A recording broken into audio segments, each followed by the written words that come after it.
Olá, todo mundo. Eu vim aqui gravar hoje um vídeo, gente, por conta de algumas perguntas e comentários que têm aparecido aqui nos vídeos e nas redes sociais. E o pessoal está fazendo confusão entre legislação contábil e legislação fiscal, especialmente no que diz respeito à depreciação. Então, eu vou começar do começo. Se vocês olharem lá na Lei 6.404, o artigo 177 pode ajudar nisso que eu estou dizendo, que é o quê? A contabilidade, ela tem que ser feita respeitando as normas contábeis, comerciais, societárias.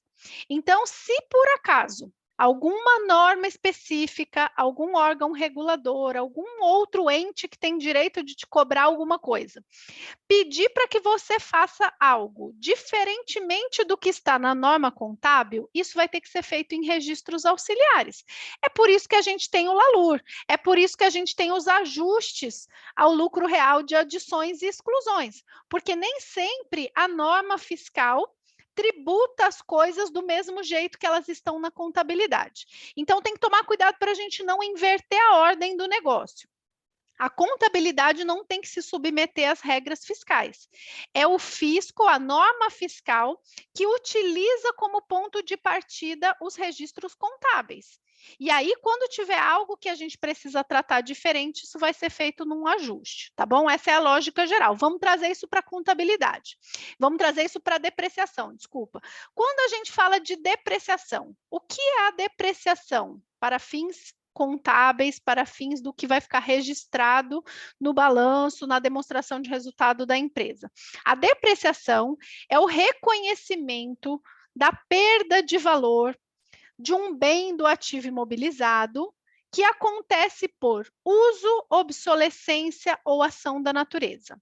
Então, eu tenho um ativo que é de vida longa, que vai ficar comigo, às vezes, por muito tempo, e que perde valor ao longo do uso que eu vou fazendo dele, seja pelo uso propriamente dito, seja porque ele vai ficando obsoleto, a tecnologia dele já não é mais aquilo que eu esperava, ou ação da natureza, ele pode enferrujar, ele pode se desgastar por ação da natureza. Qualquer um desses motivos é suficiente para que eu tenha que reconhecer a baixa proporcional do valor daquele ativo. Isso não é nenhuma regra mirabolante, isso é simplesmente a aplicação do conceito do ativo, que é um bem ou direito controlado pela entidade do qual se espera benefício econômico futuro. Na medida em que o benefício econômico futuro que eu espero daquele ativo imobilizado cai, o valor dele como ativo tem que cair também. E a forma de fazer essa redução, ela é a depreciação.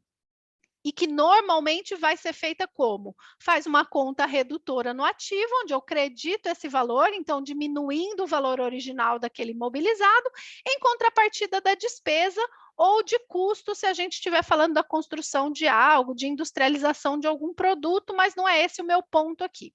O meu ponto é, a depreciação contábil, então, ela tem que seguir a perda de valor real do bem. Quando eu vou calcular a depreciação, a maioria das vezes a gente calcula ela em bases lineares, ela é uma estimativa. Então, eu vou sentar aqui hoje, vou comprar o bem e eu vou pensar, por quanto tempo este bem vai me servir? Qual é o serviço que um ativo imobilizado presta para uma empresa? Ele vai me ajudar a construir produtos que eu vendo, ele vai me ajudar a exercer as minhas atividades que estão previstas no meu objeto social. Por quanto tempo eu acredito que esse bem vai me servir? Ah, pelos próximos 8 anos. Tá bom. Quando chegar no final desses 8 anos, ele ainda vai valer alguma coisa ou eu vou ter perdido todo o valor dele ou vou ter usado todo o valor dele ao longo desse tempo? Ah, vai me sobrar alguma coisa porque eu vou conseguir vender por X mil reais. Esse valor que eu espero recuperar no final da vida útil dele chama valor residual. Esse valor, então, eu não perco. Se eu não perco, não vai ser depreciado. A depreciação vai ser do resto. O valor da entrada, não estou falando da entrada do pagamento, de entrada, o valor de aquisição, menos o valor residual é o valor que eu estou sujeito a perder nesse período. Este valor eu vou distribuir ao longo dos meses, se eu estiver usando essa regra da depreciação linear, e todo mês eu vou reconhecendo um pedacinho do desgaste. Por que eu faço isso agora e não deixo para reconhecer a perda no final? Porque eu estou obrigado ao regime de competência, confrontação de receita e despesa. Todos os ganhos que eu for gerando com o uso desse bem ao longo desses 8 anos, eles precisam arcar no resultado com uma parcela do desgaste desse bem. Então, eu vou reconhecendo isso com base na minha expectativa real de utilização desse bem. Este valor é aceito pelo fisco há muito tempo, embora muita gente não utilizasse. A questão é que, eventualmente, você tem que comprovar de onde saiu essa previsão, tá? Mas este valor contábil, desde que cumpridas essas regras, ele é uma despesa boa, uma despesa dedutível também para fins fiscais. Acontece que a Receita Federal publica uma lista de vida útil que o fisco aceita para os bens e que, em geral, é uma vida útil mais curta do que a real. Então, só para vocês terem uma ideia, um carro, para fins fiscais, ele pode ser depreciado a uma taxa de 20% ao ano, como se eu fosse perder o valor integral do carro em 5 anos. Isso é uma escolha do contribuinte. Então, você pode usar essa tabela fiscal para fins fiscais ou o valor contábil, desde que você tenha como comprovar que você está cumprindo as normas contábeis. Como a maior parte das pessoas quer mais despesa para fins fiscais, porque isso diminui a base de cálculo do imposto e gera um desembolso menor nesse momento, muitas pessoas usam esta regra fiscal. Agora, o que a gente não pode confundir é que esta tabela fiscal não deve ser a fonte de informação para você contabilizar. Então, eu posso contabilizar pela tabela fiscal? Se você estiver cumprindo a norma contábil, em princípio, não. Você tem que contabilizar com base na vida útil esperada. Se isso coincidir, o que é muito difícil, tudo bem. O que a gente vê na prática é que muita gente faz a contabilidade, e isso é uma pena, faz a contabilidade só para atender fisco, não usa a contabilidade como o tesouro e a qualidade, a quantidade de informações e de possibilidades de tomada de decisão que ela traz. Então, despreza essa utilidade da contabilidade e cumpre a contabilidade para atender as normas fiscais. E aí pega essa norma fiscal de vida útil dos bens e contabiliza. O fisco vai reclamar? Não. Acontece que a contabilidade não foi feita para isso. Tá? Então, pela lógica normal, você deveria fazer na contabilidade a vida útil estimada efetiva, e caso te interesse usar essa tabela fiscal, que vai acelerar um pouco essa tomada da despesa, você adota essa tabela fiscal. Como eu faço isso, Camila? Contabilizo certo e na hora de fazer a apuração do imposto de renda e da contribuição social, você faz o ajuste correspondente ao excesso de depreciação que você pode tomar nesse momento. Vai chegar um dia em que você já vai ter usado toda a depreciação para fins fiscais, mas na contabilidade vai continuar.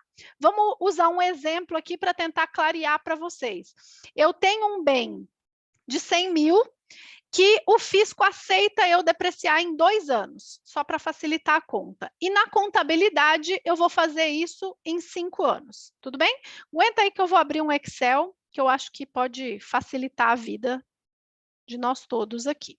Ignora isso que está aí na tela, que é um outro exercício que eu estava resolvendo aqui. Vamos lá. Então, contábil. Contábil, eu tenho um bem de 100 mil. Este valor de 100 mil aqui, na contabilidade, ele vai baixar um pedacinho a cada ano ao longo de 5 anos. Estou inventando um exemplo aqui, tá bom? Pode ser qualquer outro prazo, de acordo com o bem e o uso que eu for esperar. Então, contabilmente, eu vou ter 20 mil de depreciação. Espera aí que eu fiz bobagem aqui. 20 mil de depreciação a cada ano ao longo de 5 anos. De forma que No final dos 5 anos, não tendo valor residual, eu vou ter depreciado tudo. Tudo bem? Aí, do ponto de vista fiscal, tem uma regra que diz o seguinte: este tipo de bem pode ser depreciado em 2 anos. 2 anos para 100 mil significa que eu poderia aproveitar uma despesa de 50 mil por ano. Agora acompanha aqui comigo. Quando eu pego o lucro contábil, já tem 20 mil no primeiro ano. Só que o fisco aceita 50. Então, o que eu vou fazer? Eu vou fazer uma exclusão de 30 mil para eu poder aproveitar a depreciação de 50 mil no primeiro ano. No segundo ano, a mesma coisa. Tem 20 mil na contabilidade, o fisco aceita 50, falta 30. Então, eu vou lá e faço uma exclusão de 30 mil. Aí, o que vai acontecer? Quando chegar no ano 3, do ponto de vista fiscal, eu já usei 50 mil no primeiro ano, 50 mil no segundo. O que eu vou fazer no ano 3? No ano 3, esse 20 mil que está lá na contabilidade, eu não posso mais aproveitar, porque eu já aproveitei no ano passado. Então, eu vou fazer uma adição desse 20. No ano 4, eu vou fazer uma adição desse 20. No ano 5, eu vou fazer um ajuste, uma adição desse 20. De forma que no ano 3, 4 e 5, eu tenho que zerar o efeito dessa depreciação na minha apuração do lucro real. Mas no líquido, o que é que vai acontecer? Para fins contábeis, eu vou ter um total de depreciação do bem de 100 mil ao longo de 5 anos. Para fins fiscais, eu vou ter um total de depreciação de 100 mil, só que nos primeiros 2 anos. Então, não sei se ficou claro. Se não ficou, vocês me pedem aí no comentário que eu explico, mas a gente não pode misturar as coisas e principalmente não pode inverter a ordem das coisas. A contabilidade tem uma regra que tem que ser seguida, e esta regra é: o bem deve ser depreciado de acordo com a perda de valor estimada por uso, obsolescência ou ação da natureza, e não por uma tabela fiscal. Se eu quero usar a tabela fiscal, isso está autorizado lá na Lei 12.973, está autorizado nas normas anteriores, você pode fazer isso, em detrimento do que está na contabilidade, você vai fazer isso via ajustes. Primeiramente, você faz uma exclusão, se ela for maior, e depois você adiciona quando você já tiver aproveitado toda a despesa, tá bom? Cuidado para não tomar como regra o que acontece na prática, infelizmente, das pessoas usarem a contabilidade só para atender fiscal. Se eu estou fazendo isso, eu estou desperdiçando um grande potencial de informação e de tomada de decisão que pode vir da contabilidade. Beleza? Eu vou deixar aí nos comentários do vídeo os números das normas, tá? Tanto a fiscal quanto a contábil que tratam de depreciação. Qualquer dúvida, vocês me peçam aí no comentário. Até mais.